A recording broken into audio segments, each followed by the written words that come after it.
What's going on, everyone? It's Zach with the Wicked Heavy Podcast. And in today's episode, I sit down with Denis of Beartooth. I've known Connor for a bit now. I met him while I was working at the drum company, of course. And I knew when I made this podcast, I was like, man, I got to get Connor on here because he's in a sick band and I know we listen to some sick music. So, Connor, thanks again for coming on, brother.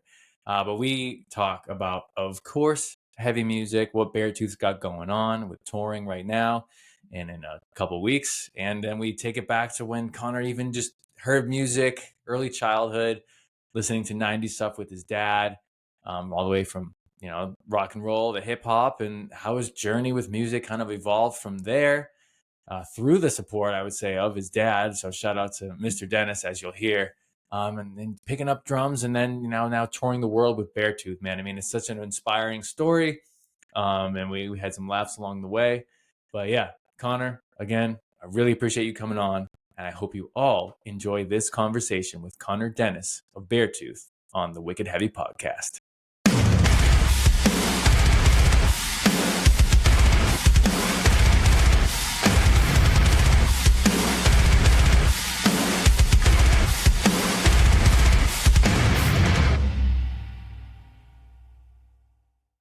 Connor, my dude, thank you so much for coming on to this podcast. I appreciate it. Absolutely, man. Thanks for having me. I'm pumped. Dude, this was, I remember when I started this, I was like, got to hit up Connor. I just went down the list of people I definitely want to talk to that I think might enjoy this and people would want to hear from. And you were up there, man. So again, I appreciate it. Appreciate that. Yeah. Yes, sir. Yes, sir. So I do want to catch up. I mean, I haven't seen you, I think maybe since NAMM 2020, right? Like the last one that you could have really that was really popping, and then COVID hit. So maybe it was that. Lots happened. It's been a while for sure. It's been a while. Yeah. And I had seen you previously out at, I think, Louder Than Life. We were hanging out by the Music Experience tent. Yep. Just shooting the shit about drums. But my dude, Surface tour with Beartooth. There were 2 legs. It looked epic. Dude, how'd that go, man?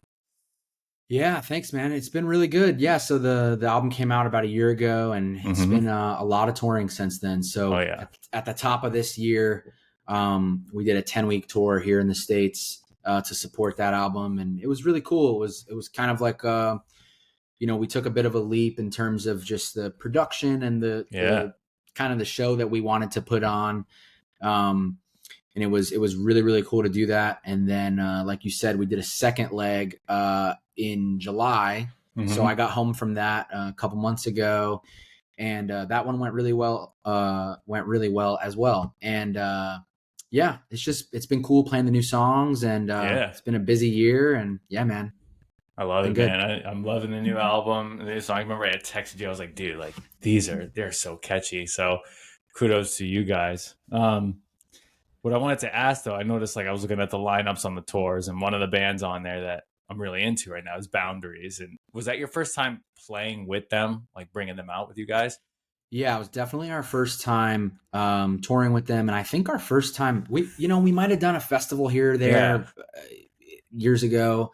But I think that might have been our first time playing with them. But yeah, same here. I was really interested to see them live. Yeah. And really, really cool band, man. And live, it's killer, dude. Yeah. And it's I killer gotta see live. it, man. I have a group chat with 5 friends, and it's kind of like a heavy music chat in a way, because we all went to the Ghost Inside reunion show in LA when they did the first one. And right. We've had that chat since, and Boundaries comes up all the time. They're like, oh god, this song. Yeah, that's cool. Yeah, man, that's so sick. And then you're leaving next week for a Europe, UK tour with Polaris, and just saw it, Landmarks. Yep. Dude. Yep. Have you played with either of them, or is it going to be your first time with any of those dudes? We toured with Polaris in Europe 5 years ago. Sick. And we did some festivals with Landmarks last summer over in Europe. Nice. So I think that's how their name kind of came about for the tour. We saw them over the summer, and they were just killer. And then Polaris, man, they're just an awesome band. Yeah. And I know there's been talks of touring with them again since that tour we did 5 years ago. And it's like, just kind of never lined up until now, I think. Right. Oh, that's great, man. It's going to be so fun. Yeah. Wow. Super cool. I'm pumped for that one. Yes, sir. Well, before we continue talking about what's going on currently, I would love to, as we do on this podcast, like to hear how you, man, just take it all the way back. How did you even get into music? And what's your story, bro? Yeah. So, my dad is just a huge music fan. Okay. A lot of rock music, a lot of really everything, man. A lot of rock, a lot of hip hop, some Latin music, really just kind of all over the place. But just cool. the main point being there was always music playing in our house growing up. And really like my first actual memory of hearing music is hearing Smashing Pumpkins when I was, I don't know, maybe 3 or 4. Like, it's not like I have some vivid memory of it, but I remember listening to that band throughout my whole childhood, just by it being on in the house. And, when I was too young to even choose what I was listening to, but it was just always playing. And so that band is kind of just like, to me, that band is just what music is. You know what I mean? Yeah, like, of course. Just because that was my intro. And a lot of stuff adjacent to that. A lot of like 90s kind of grunge world stuff, Pearl Jam, Soundgarden, of course, that kind of stuff. And a lot of hip hop, and mainly hip hop, really, like until I was in 8th grade or 7th or 8th grade. It was really just like the classic rock that I grew up on. And then a ton of hip hop. So that's like mostly what I still listen to, really. I kind of just listen to the same shit. And so I still listen to a lot of that. Still a big hip hop guy. So you had CD, like these were like what you were getting at when you were a kid, like hip hop CDs or just like your dad's CDs. Yeah, so a little bit of both. My dad had a ton of CDs, but also he would burn us CDs. So my dad would, so he would download music and stuff, and he would make us these mixes, and we all had like Walkman CD players. Like your siblings? And, okay. Yeah. And so my dad would make us these mixes. Like he would make the same one for all of us, and it would be like, a lot of classic rock and hip hop. So, like Biggie, Tupac, Nas, and then getting into later times, 50 Cent, Kanye, stuff like that. And he's always kind of been like on the cutting edge of stuff like that. Okay. Like, so I remember him showing us Kanye when he only had one song out, you know what I mean? Stuff like that. Like just very, very, just a big music fan, like I said, and kind of in the know about what's going on, I guess. So a lot of that stuff. And then we would like make him lists of songs we wanted him to put on CDs for us. Some of them would get denied because of, certain lyrics parental or whatever. Advisory, explicit content. Yeah. Yeah. But, a lot of that, man. And just a ton of music, like just kind of, I've always listened to a lot of stuff, just a wide array of stuff. And then getting to the heavy stuff, because obviously that's the main thing we're talking about here, and kind of where my career has gone. It was probably when I was in 7th grade, I think, when I first heard heavy music. And man, I want to say the first heavy band I ever got into was probably, I'm going to give 2 because I couldn't tell you which one of these came first, but the 2 are The Devil Wears Prada and Under Oath. Wow. Okay. Two classics. Two of my big 3 right there. Yep. Me too, man. Me too. And I still love both of those bands. We've been fortunate enough to tour with both of them.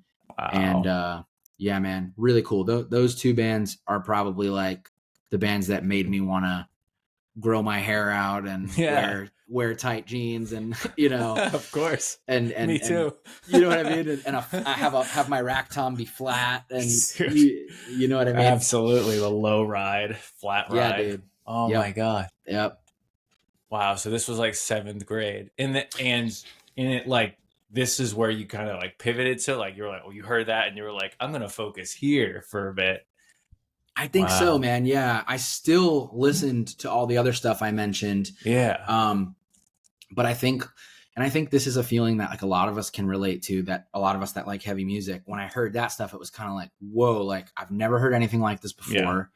Number one. And number two, there was a sense of like, this is kind of my thing, because there's only a select handful of kids around me that liked it. It was such heavy music now is like fairly mainstream, but at the time it was like so obscure and alternative that when you met someone else that liked it, you kind of couldn't believe it, you know? Yeah. Like, oh, you like them too?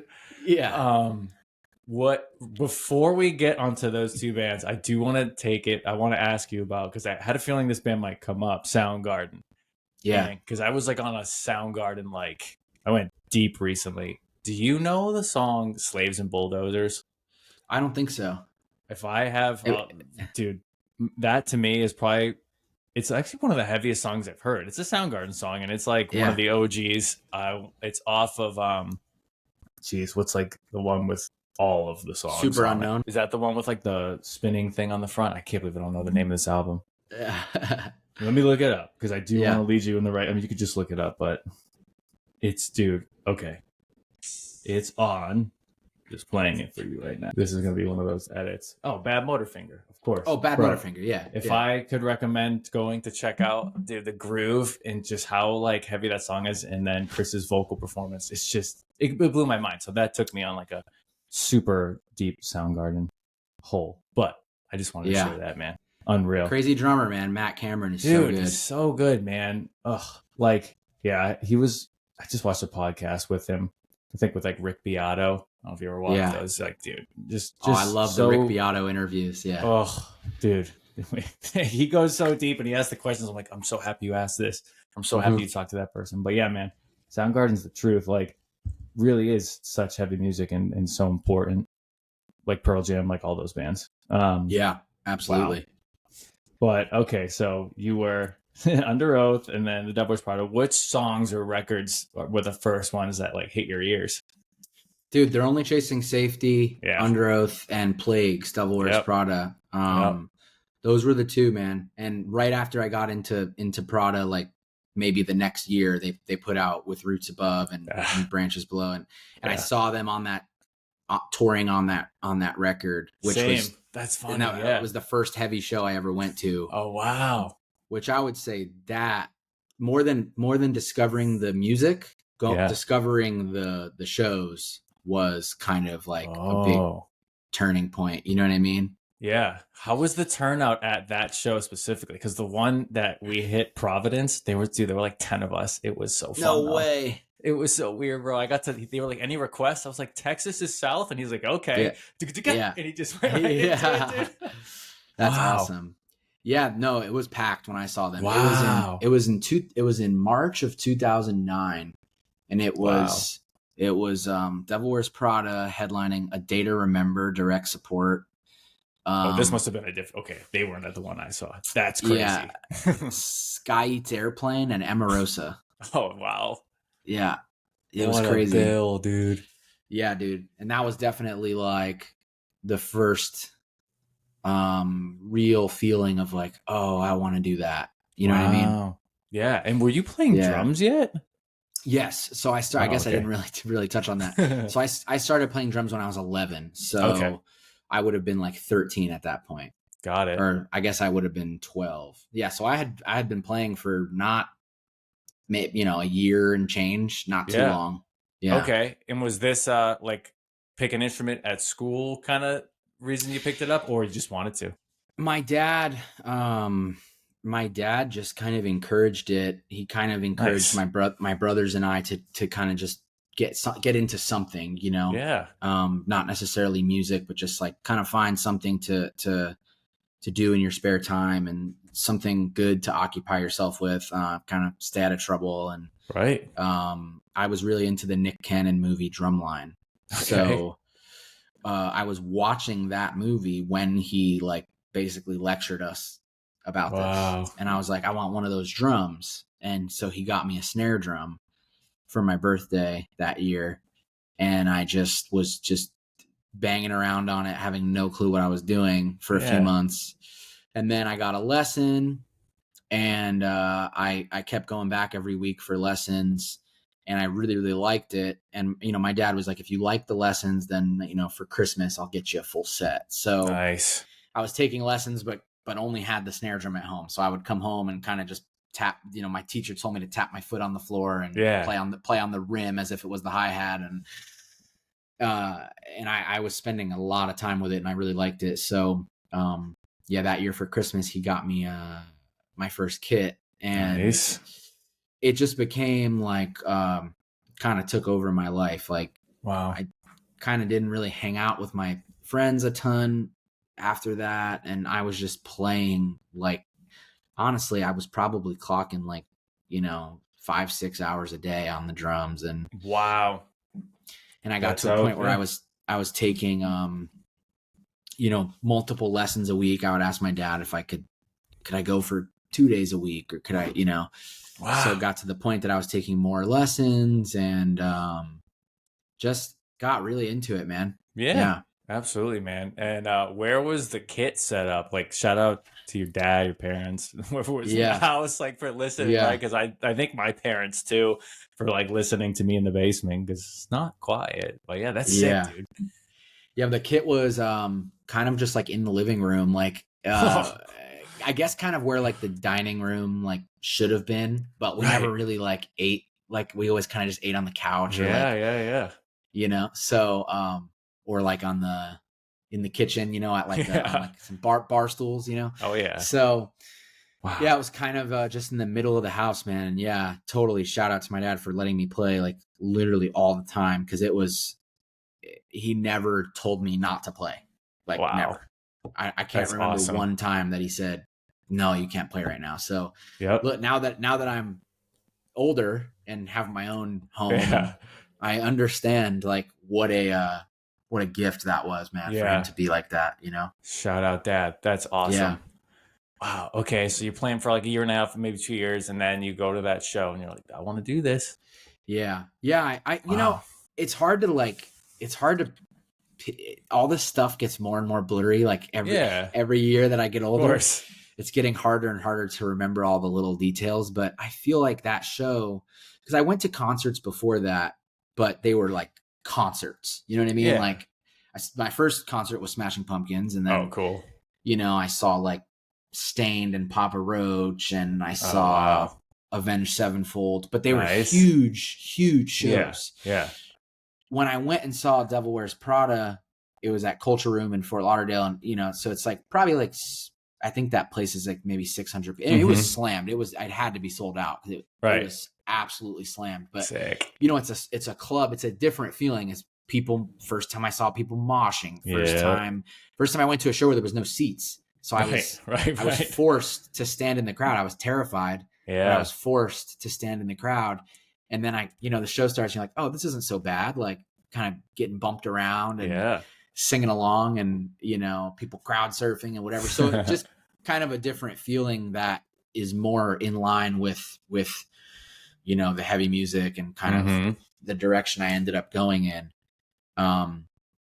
So yeah, I feel like that show was probably the moment where I really felt like I wanted to be in a band, and it's not necessarily that, oh, I want to do it for a living. I never thought about money with it or anything. It was more so just like, I want to play in a band and play on stage and create that energy. Totally. Yeah, exactly. So sick, man. And at the time, so this is like 11? At this point I was like 12. Yeah. Okay. 12. Did you find a band that would like with some like friends after that, or what was like the path then? Yeah. So my brother Ryan plays guitar. He's 2 years older than me, and he was in a band. He had started a band probably right around that time, maybe a little after that. This was 2009. He probably started his band sometime in 2010. And it was like, he was in this band with some older kids, like kids that were older than him even. So of course he thought they were cool, and he, know, but he was like in a metalcore band. And I remember always feeling like bummed that I wasn't the drummer in his band, course. And it's funny, man. My brother and I were just talking about this story the other day. I really wanted to start a band with my brother, and I kind of started to like, through going to local shows and stuff, I started to kind of know guys that, oh, we know this kid that plays bass, and oh, we know this guy that screams, and we, you know, I kind of knew some of the people that were involved with the local scene. And one night, a few of those kids were hanging out at my dad's house, and my brother him and I both had really long hair, and my brother wanted to get dreadlocks. Okay. And he was asking my dad, and my dad kept telling him no. And then my dad said, you know what? If you start a band with your brother, I'll let you get dreadlocks. So he goes, my brother's like, well, I see a singer and I see a bass player. And so the people that were at our house that night ended up being our first band. I mean, and they would have, those kids were at my house every night. We were all hanging out. That's awesome. The next day we went to the singer, his name's John. We went to his house and we started just like jamming together, and we wrote a couple songs, and I think like a month later we started playing shows. No way. Yeah. Dude, my brother got dreads. That's so sick. What was the name of this band? The band was called Sleep Patterns. That's sick. Yeah, thanks. Yeah, dude. Wow. Oh man, your dad just knows how to make things happen, dude. I guess so, yeah. Wow, that's sick. Yeah, and you started playing shows. And is this Fort Lauderdale? Yeah, a little north of there, but yeah, like we played. Yeah, our first show was in like I think in Pompano and Fort Lauderdale, West Palm. You know that whole area of South Florida. Yeah, nice. I had the only reason I'd ever been there. My buddy has a house in Delray Beach, and that's where we went on spring break like twice. Cool. That's awesome. Quiet little town, but we had a good time. So we landed in Fort Lauderdale. That's cool, man. Yeah. Wow. Okay. So you're ripping shows, local shows. Like it's just like some of my favorite stories come from like our guests talking about the local shows scene, and like, you know, knowing like every weekend almost you could probably find a show, right? We played just about every weekend, man. So cool. Yeah, our first show was in January of 2011, and I mean that year we probably played a good 40 shows or something. Wow, that's amazing. Which when you're, you know, I was in 9th grade and you know, my brother's a year ahead, so like we were all young, you know. So at that time that was a lot. And if we could play on a Friday and a Saturday, we did. Like anytime there were shows, and we were really fortunate, man. We had a really good local scene down there. Guess so. There was a lot of venues, a lot of bands, and there were good bands, man. Like, you know, there was some good music and cool people, and the shows had a decent amount of people. I mean, a good local show at that time, you know, maybe we had 100 people at it, and that's good. You know, or like the worst ones, still a good 20, 25 people showing up, and enough people to mosh. enough people that a few of them can be up front singing the songs once you have an EP out or whatever. Right. You know, was it on MySpace? Like, yeah, I think we were just past the MySpace era. I had one in middle school. Yeah, but by the time we started our band, it was kind of, you know what? We would try to get people to like the page on Facebook. There you go. Yep. Yeah. Wow, dude. All right. Sleep Patterns. What was it? Metalcore? Oh yeah. It was metalcore. And then like kind of every time we recorded music, like we had 3 EPs total. And every time we recorded music, it kind of evolved a little bit, you know? All right. So it started off very like straight up metalcore, and then kind of went more in like the hardcore direction. Like, sick. That's kind of just what was going on in our scene down there. So kind of ended up in like a converge-ish direction, you know? Yeah. Oh, that's sick. Yeah, man. Yeah. Fun times. Wow. And then I know you had mentioned Under Oath. So, because I feel like it was fairly early on. When did you connect with Aaron and start those lessons? That's how I first ever saw you, like on YouTube. Okay. I think I was like, oh my God, who's this kid that gets to play with Aaron? That's crazy. Yeah. So that was right before. So rewind a little bit, right before we started our band. So that was 2010, like early 2010. right after Aaron had quit Under Oath, and he was doing some lessons in Tampa, which is where the band is from, and that's about 4 hours from where I grew up. So he was doing some drum lessons in Tampa, and it was a very limited thing and whatever. Right. And I kind of mentioned it to my dad, and he had called the shop, and all the spots had been filled and whatever. And okay, I kind of moved on from it. And then I remember sitting in school one day, maybe a week later, and my dad texted me and was like, "This day, like, you have a lesson with Aaron. We're driving up, whatever." I don't know. I don't know exactly what if a spot opened up or if he begged the shop. I don't know. Right. But yeah. So I remember we took a day off from school, and him and I drove up to Tampa and did this lesson with Aaron. And man, I've said it a million times, but that lesson with Aaron was really like a huge turning point, because like I had never really thought about the idea of playing drums for a living. It just didn't. I don't think that I thought that I couldn't do it. I just never even. Right. I was just playing. I just didn't. I was 13 or whatever. I didn't think about it. And that day, Aaron was just so encouraging, and so like, he kind of said that he thought that I had something, that I had a lot of potential, and that he really believed that's what I should be doing, and so he kind of pulled my dad aside and told him like, "Hey, you got to let your kid play whenever he wants. This is what he's going to do for a living. I guarantee it, whatever." Wow. And it's kind of crazy to think about it now after 10 years into full-time touring. It's like, man, it's just it's bizarre, man. But he taught me so many valuable things.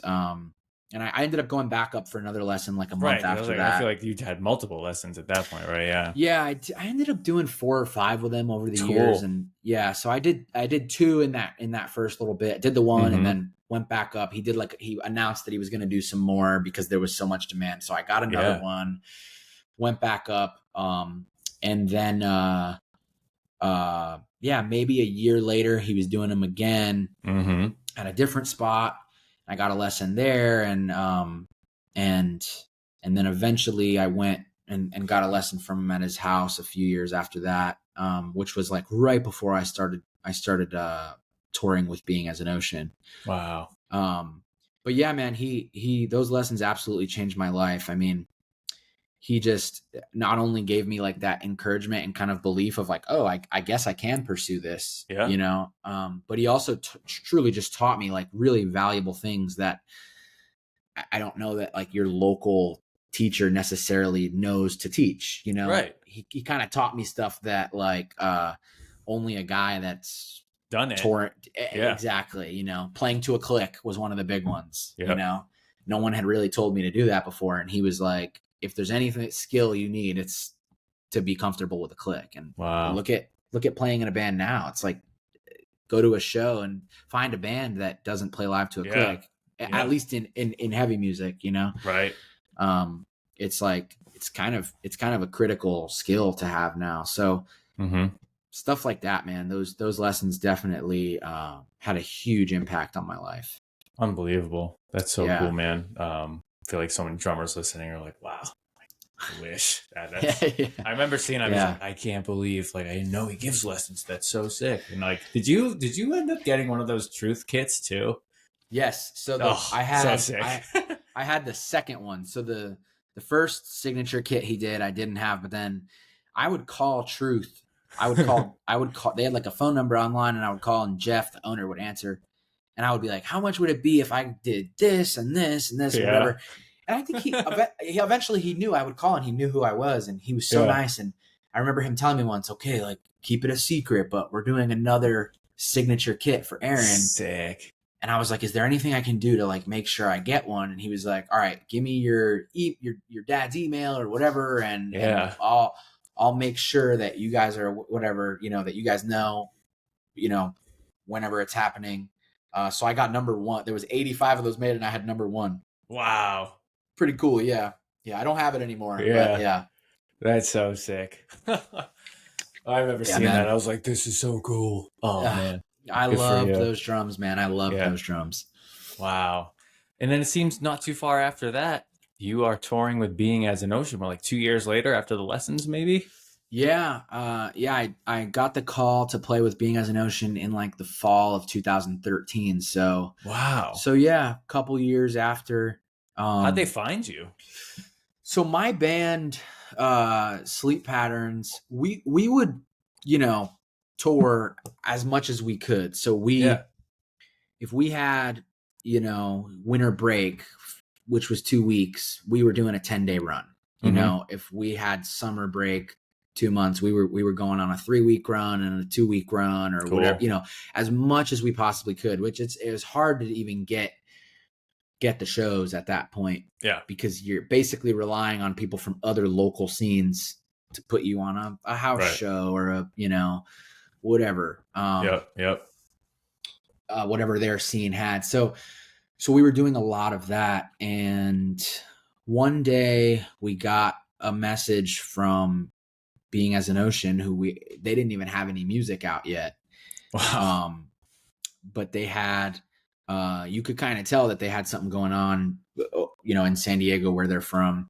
And they messaged us, hey, we found your band online and we're trying to tour. We're trying to do a full US tour and we need some shows in Florida.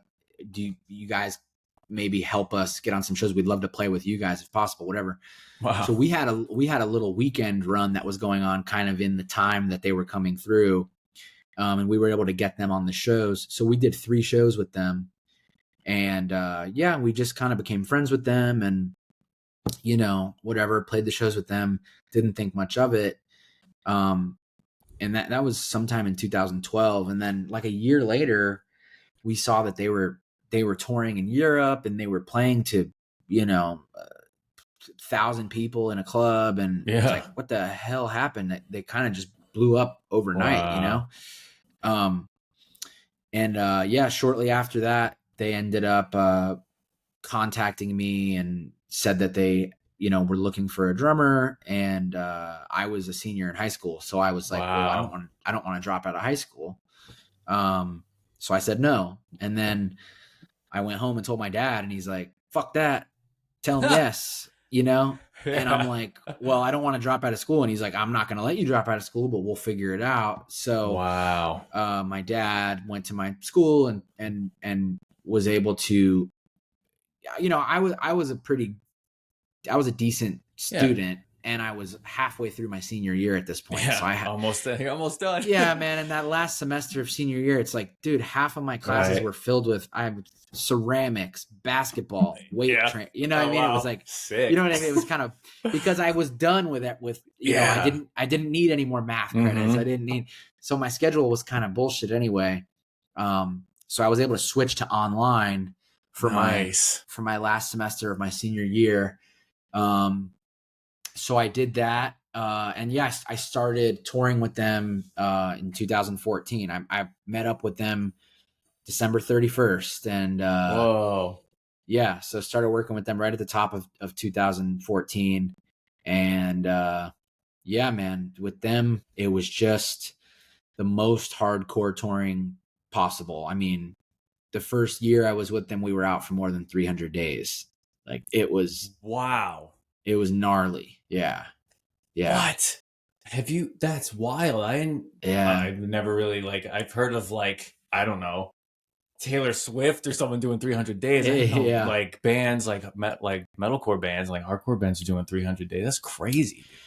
It was a grind, man. Yeah. That first year I was with them, we did 3 Europe tours. We did Australia. We did 3 or 4 US tours. I mean, it was just nonstop. Like we almost never took time off, which was honestly brutal. I mean, especially going from, I was in high school to then a month, a week later, I'm in Europe with them and, which is very cool, but also 17 years old, kind of not really mentally equipped to kind of handle that. How old were they in the band at the time? 22? They were pretty 23? young too, man. Yeah. Probably just post college age, 20, 23, 24. Wow. Yeah, they were young too. But yeah, man, I played with them for 2 years, and the second year was a lot of touring as well. Not as much as the first, but a lot. And yeah, I learned a lot from them, man. Like I really learned a lot, and really just kind of learned like how to do it, how to tour and be out there so much and kind of manage everything else in your life. And did you end up getting like you finished school? I did. I finished. Nice. I finished those 2 classes that I had to do online in like the first half of 2014, and then we were off. We had like we had like 2 weeks off. Okay. During the time that my school's graduation happened, so I got to walk. Way. Nice. So I got to walk at my graduation, and which was pretty cool. And yeah, and then went right back to it. And wow. Yeah, man. And like, was this a mix of supporting tours, but also did you have any like headliners too? Or yeah, it was mostly support tours for sure. Like it was a Europe headliner was the first tour I did with them. No, the first tour was supporting August Burns Red. Oh, sick. Which was crazy because it was like, oh my gosh, they didn't even first tour you did with them, and I didn't know until like 2 weeks before it started. What? They kind of, I knew the schedule. He was like, we start touring this day, whatever, but didn't really give me any of the info. And I get it because they had been doing it for a while, and I kind of understand that now. Where I'm just like, what day am I leaving? How many shows are we doing? When am I coming back? Like I don't always know exactly who's on the tour and what. So I get it. But I was like, wait a second, it's with August Burns Red? And they were like, yeah. And I was like, what? Like, that was like mind blowing to me. Oh man. Yeah, that was like a short UK run supporting August Burns Red, and then a Europe headliner. But it was all kinds of stuff. We did like the European festival run that summer. We did a support tour in Australia, and I would say it was mostly support tours though. But yeah, kind of a mix of everything. Yeah, just go right into it. That's unreally there's nothing there's no one. I know you learned a lot from Aaron, but I think like I'm assuming doing that so long for those 2 years, you just probably learned so much, bro, to like set you up to be able to do this.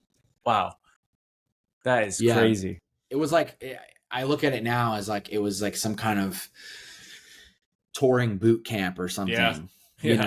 Because it was tough. A lot. It was all van. There was a couple bus tours in Europe where you're like, it's kind of different over there. There's like buses where 4 or 5 bands will be on one bus, and so you say bus and it sounds luxurious, but it's not. But right. There was a lot of a lot of van touring and driving ourselves and that kind of thing. So definitely like a kind of being thrown into the deep end, and definitely a lot of learning. Yeah. It was cool, man. I really, I don't know. I really am like grateful that those guys called me and gave me that opportunity and kind of started this whole thing for me, Yeah. It always just starts with some connection. Like, just talking to Alex Camarena about how he joined Silent Planet, and that podcast comes out this week, and the story is unreal. I guess it will come out by then, but he had a friend who he was like drumming in churches for like a long time. I didn't know this. And he was like the go-to guy down where he lives. And he had a buddy that would always introduce him and say like, hey, this is my friend Alex, and he's sick at drums. And he said that to some guy one night, I think, that was working a merch table. His buddy introduced him like that. And at the end of the night, he's like, hey man, I heard you're sick at drums. I have a friend who's in a band that needs a drummer, and it was Silent Planet. It's just like crazy who you know and who you meet, bro. It's just like when you put yourself out there like you did, boom, you meet people. That's awesome. Yeah, man, that's everything. Like you said, that's kind of how it has to happen for everybody. Just somebody knows that you do what you do, and eventually this person's friend that knows this person needs a drummer, and they call and whatever, and then bunch of years go by and you're like, holy shit, I guess I'm still doing it. Yeah. It's crazy. So, all right. So you tour with Being as an Ocean. Where does Beartooth come in / that recording with the Amorosa album? Because I think you did that, right? Yes. Yeah. So both of those connections happened on Warped Tour in 2015. So, so I joined Being as an Ocean at like the start of 2014. Mm-hmm. and summer 2015 we did Warped Tour, and those drum cam videos. Yeah, with the red kit, right? Yeah, the red kit. Yeah, sick. And by that point, man, I was pretty burnt out. Like I was having a pretty hard time. Like, you know, every time we went on tour, it was kind of like a little bit of a drag for me because I was excited to play the shows, but I was just like, man, is this kind of what it's always like? Like we're touring so much. It was, I mean, we were so active, man. It was just, you know, I think I kind of didn't really know it was going to be like that. And right. I'm a year and a half in now. So like, I'm feeling it, you know? And on that Warped Tour, I kind of had like figured out, okay, I'm probably not going to do this much longer. You know, I kind of had come to that conclusion. Like, I don't know how much more I have in the tank really, you know? And coincidentally, on that Warped Tour, I met Caleb and I met Bradley from Emarosa. So, both of the, you know, Beartooth was on that Warped Tour. So was Emarosa. So I met Bradley actually in, I was going through catering at Warped Tour, and on Warped Tour at catering, you know, the people in bands volunteer to serve the catering. Okay. So like when you go through and you're getting your food, you're always getting served by someone from another band. That's sick. I didn't know that. Yeah. If you volunteer to do it, you get a ticket to skip the catering line. Oh, nice. Yeah. Why not? Which the catering line can be brutal some days. Massive, I bet. Yeah. Oh yeah. So that's why people would do it. But I remember going through catering, and Bradley is like putting mashed potatoes or something on my plate. And he's like, "Hey man, I'm Bradley. I sing in Emarosa. Like, I'd love to talk to you, you know, whatever." And I'm like, okay. And, you know, a couple of days later, I think him and I ended up sitting down and talking, and he was like, I'd really love to work with you and whatever, like really like your drumming. And so we kind of exchanged info and just kept in touch. I think they were going through a point where like they kind of had a lot of different hired gun drummers that, it was kind of like a point in the band where they'd have a drummer for a couple tours and then another guy for a couple tours, you know? Yeah, totally unrelated, man. Later that year, I ended up quitting Being as an Ocean. So I quit the band in like October of 2015. And then probably around December, Bradley asked me. So I was home for a couple months, kind of just doing nothing. Yeah. And then around December or so, Bradley had told me, "Hey, listen, we're about to start working on a new album, and we don't know who's playing drums on it yet. Yep. We're talking to a few people, but you know." And I was like, "Well, I'll do it for free." You know. Oh, wow. Yeah. And so he was like, "All right, like, well, we'll see if we can, you know, what we can do to take care of you, whatever." But I didn't care. I just wanted to. I was a fan of the band, and I wanted to get more studio experience under my belt, you know. So I thought that would be cool. So yeah, I flew out to Kentucky, where the band is from, and I was with them for a while, man. Like they had, you know, demos, and we kind of were getting together every day and just kind of completing the songs, and then we went down to Nashville and recorded that record. And then I found myself back home again, kind of with nothing really going on. And so now we're in like, you know, February, March of 2016. Okay. And Caleb calls me, and he's like, "Hey, what are you doing? Like, I saw that you're not really touring anymore. You know, I know you're not playing in Being as an Ocean anymore. Are you available?" And I was like, "Yeah, dude, I'm just home. I'm completely available." And he's like, "Well, you know, we need a drummer. We have a tour that starts in you know, like 2 weeks. You know, do you think you could do it?" And I'm like, "Yep, 100%. So, wow. Yeah, man, early 2016. Yeah, learned all the songs, flew out to Ohio and stayed with the guys for a bit. Like I stayed at Caleb's house for about a week, and we were kind of just all jamming every day and just kind of locking in the chemistry. And and then I did my first tour with them, you know, in April of 2016, and then I've been with them ever since. So going on almost 9 years now. Amazing. Yeah, I was like just doing the math. I was like, you're almost 10 years in. That's so cool, man. Yeah. Wow. Good for you. What a wild story. Just like kind of trial by fire, but then let's come right into it. Awesome.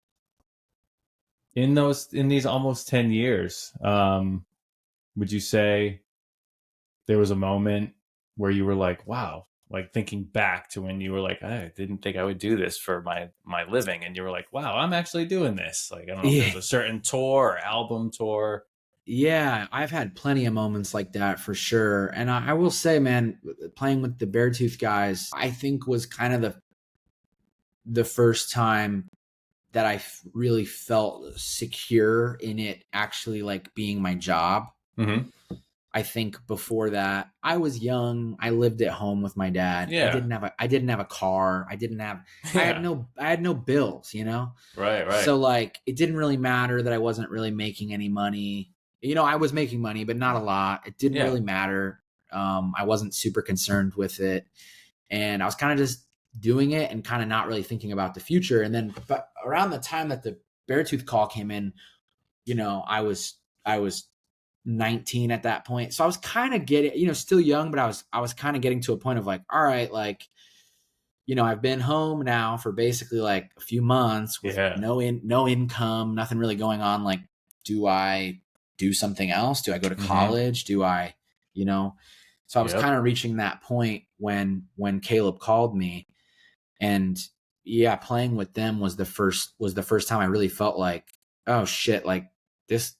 I remember telling my dad like after the first couple shows I played with them, and he was kind of just like, how's it going? And I was like, I could see myself doing this for the next 10 years. Like, if they'll have, you know, if everything continues to go well, and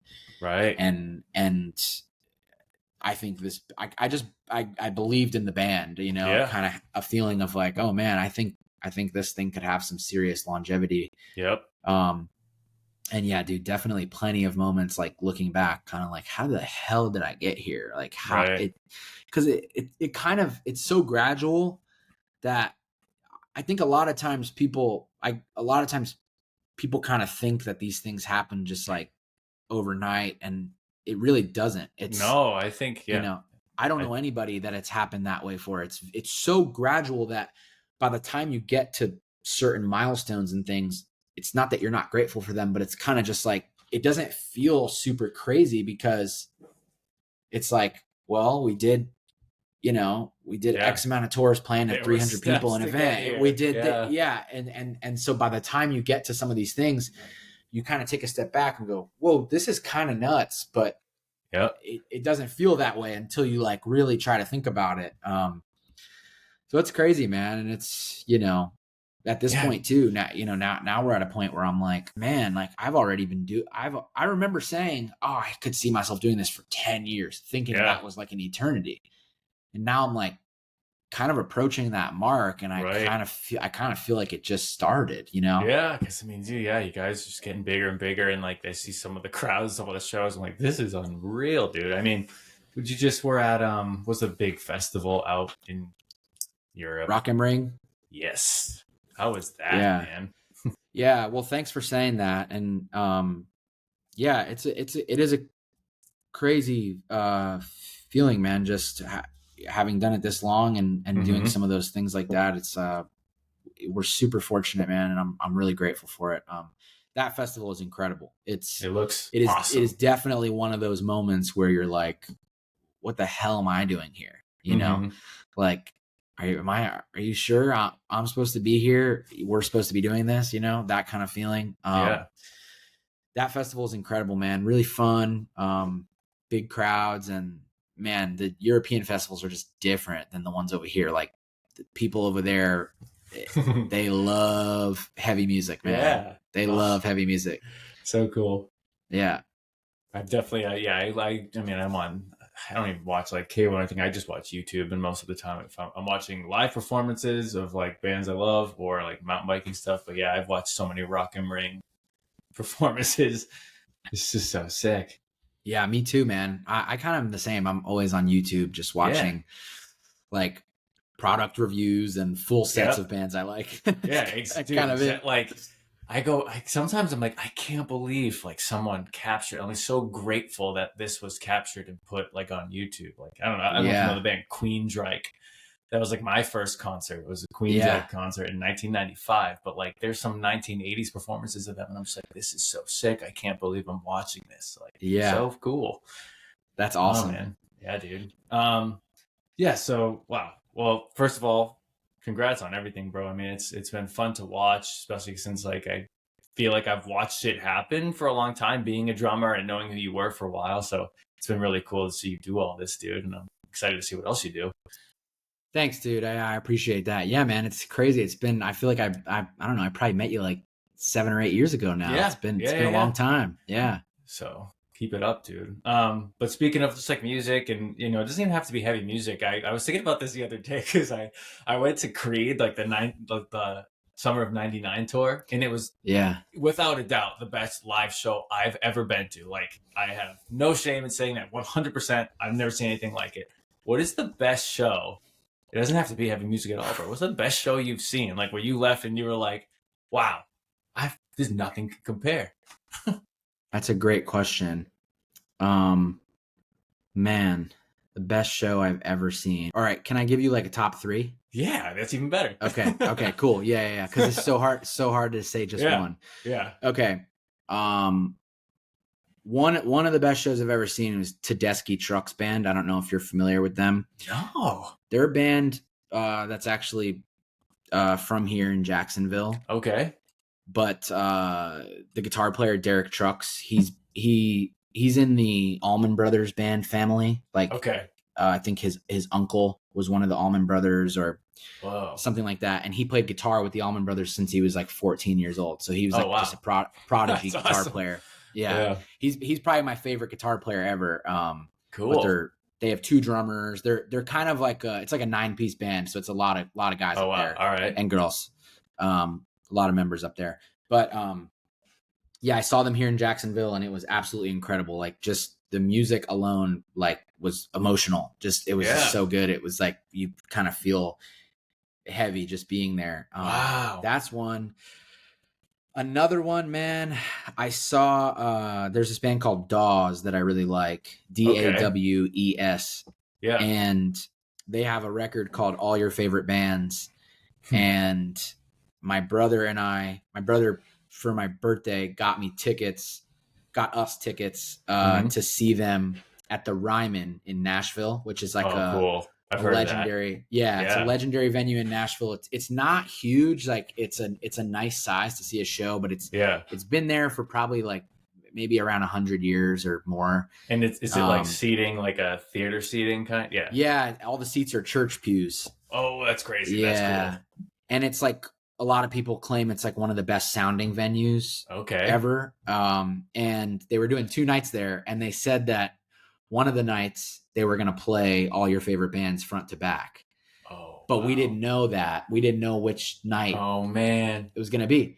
So we get there and they come out, and him and I are kind of looking at each other, and they start playing the first song from the record. No way. And him and I are like celebrating. We're like, oh my God, we're about to see them play this record start to finish.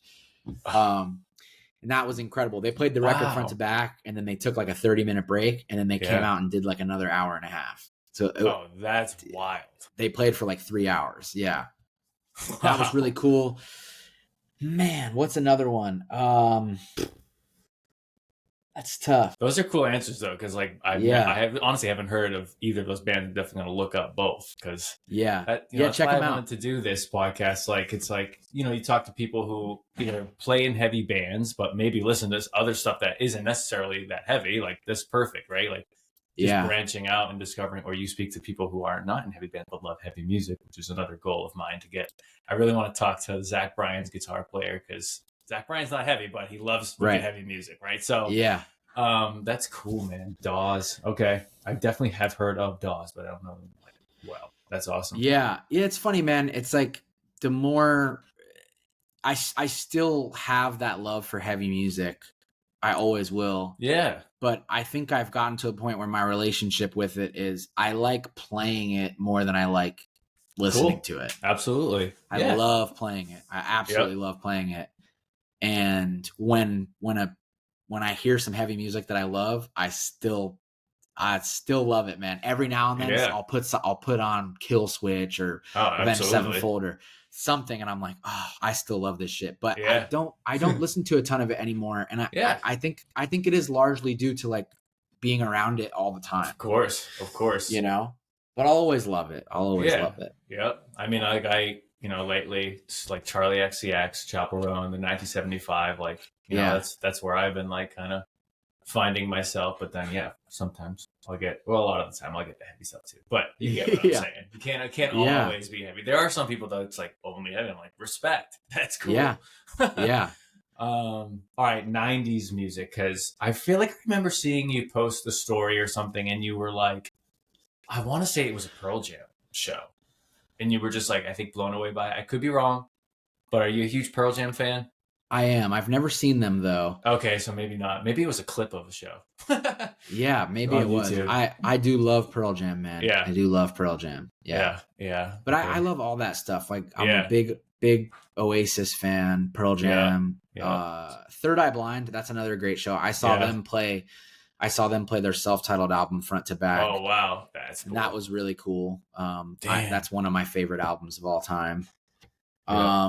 Yeah, actually, that's a good segue. I was going to ask like anything that's always in rotation. Like you won't ever get sick of it. Yeah. Nas, Illmatic. Okay. Any of the first 3 Kanye albums, College Dropout, Late Registration, Graduation. I love those 3 records. Smashing Pumpkins, Siamese Dream. I love that record. Oasis, but the first, I guess the second and third Oasis records. So What's the Story, Morning Glory, and Definitely Maybe. I love both those records. A lot of 90s stuff, man. What else? I love Blink. I love Blink-182. I don't listen to them too much anymore, but definitely a big influence. I saw them recently. That was a great show. Oh, nice. Yeah, man. A lot more hip hop stuff. That's like mostly what I listen to. I like a lot of reggae stuff too. Cool. I love Revolution. I don't know if you know that band. Yeah, I saw them. I got dude. I guess I could say this on the podcast. I don't know. My buddy had like a joint, and I like just got a little too high, and I was just like felt really weird. So I was at the show. I was having a good time, and then I guess I wasn't, because I remember some guy turned around and looked at me. He's like, I remember my first show too, and I was like, oh God, do I look that high right now? So that must have made it that much worse. Yeah, dude, I was like, I just don't feel anxious now. But yeah, I love what is it? Lazy Afternoon. That song's fun. Yeah, so fun to play on the drums. Yeah, I like positive, good feeling music, man. I live in Florida. I live by the beach. Like that's very much my vibe. Man. I'm like, my whole thing is I just want to wake up every day and do what I can to enjoy that day. And sometimes that type of that music just helps me. You can't help but feel happy listening to that kind of, like that's what I love. It. I'm like, if it's summer, I'm like, I don't even listen to reggae that much, but I want to when it's summer. Yeah. Like, this is awesome. Like I want to drink like something with coconut in it and just chill. I totally get that, man. Hell yeah, dude. Real quick, that you made I think you posted in your story today, this dude drumming for, I think, a country artist. And you were like, I just want, and like, for those listening, like, you know, that aren't drummers, sometimes it's all about playing for the song and playing a really tight groove. So can you tell me what it is like? Because I watched it and I was like, I get it. Yeah. I wonder if you could like vocalize like what his playing to you, like what are you trying to reach for there? Like because you said I want to one day play like this. I'm just curious. Yeah, so I got to shout him out. His name's Kevin Murphy. Big right foot on Instagram for anyone listening. But he plays with a country artist. He's a Nashville guy. I met him. I lived in Nashville for a few years. I met him when I lived out there. And you know, I think a big part of like maturing as a drummer is realizing that you don't have to play all the notes, you know, like that, like you said, sometimes, you know, playing less is better for the song. And like, I think I don't want to sound like a hater or like a jaded old guy because I'm not, but I think, I think all of the like posting crazy chops and everything on Instagram, I think that stuff's awesome. I really enjoy it, and I love playing that way as well.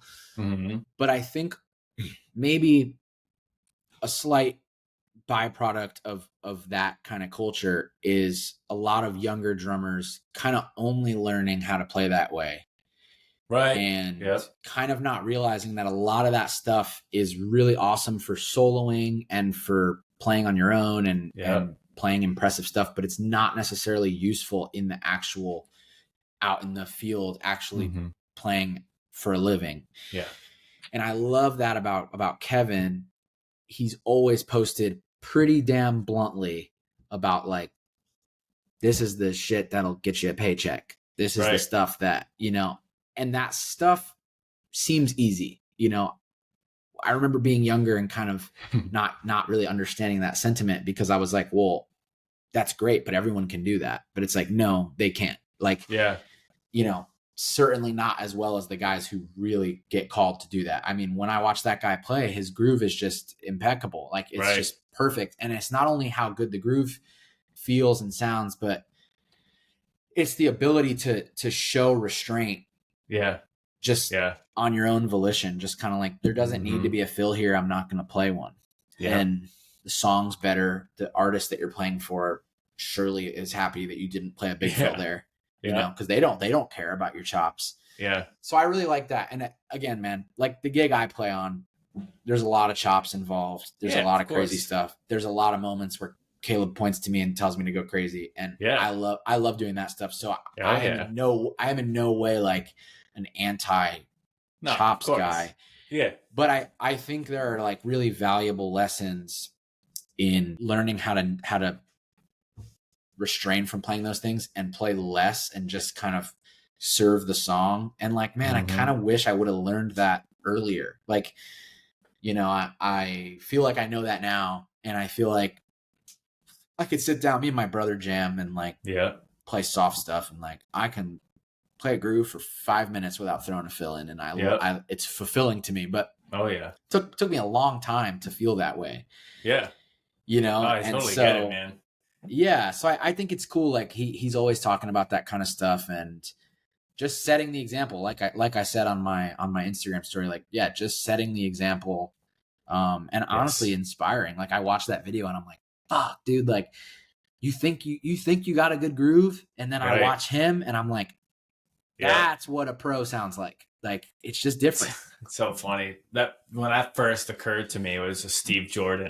I do, because I remember being really into John Mayer, and then I discovered John Mayer Trio, and I was like, what is this? Who is this drummer? And I went down the Steve Jordan rabbit hole. I'm so happy I did, though, because it kind of opened up a whole new realm of music. But like, just thinking how you can really, with the right groove, you can really make someone bob their head. And like, no fills, just the fattest groove ever. Absolutely. Absolutely. Yep. So cool, man. Yeah, he's a great example. He's maybe the best example of that. Yeah. Steve Jordan, dude. He's a master. Master. Yeah. Absolute master of his craft. But wow. Yeah, man, I love that stuff. But I love all of it. Like I think every drummer, like I always try to encourage guys to just be them, be you, and there'll be somewhere that is what's needed. There'll be some gig, some band, some musical scenario where what you have to offer is the best fit for it. And that's right. Because if you're doing something that you don't like playing, or you're not going to be happy, and then what's the point, man? It's like, it's such a hard career path to go down, and there's so many difficult parts of it that it's like, man, if you don't love the time that you're on stage, probably shouldn't do it, Yeah. Yep. Well, it sounds like you love when you're on stage, brother. So again, happy for you. And it's just really awesome to watch it all unfold. So thanks, dude. Appreciate that. All right. Well, those listening, you can catch Connor on this Europe and UK tour with Beartooth starting next week. How many dates? Pretty long. Maybe like 20 or so. We're out for like a month. Yeah. Very cool. With Polaris and Landmarks. That's going to be such a ripper, dude. Well, oh man, thank you so much for coming on, bro. I really, really enjoyed talking to you. This was fun. Likewise. Yeah. Thanks for having me. Absolutely, dude. Hopefully I'll see you soon. Maybe at a show, maybe something else, but I hope seeing so. you, man. You too. Later. All right, man.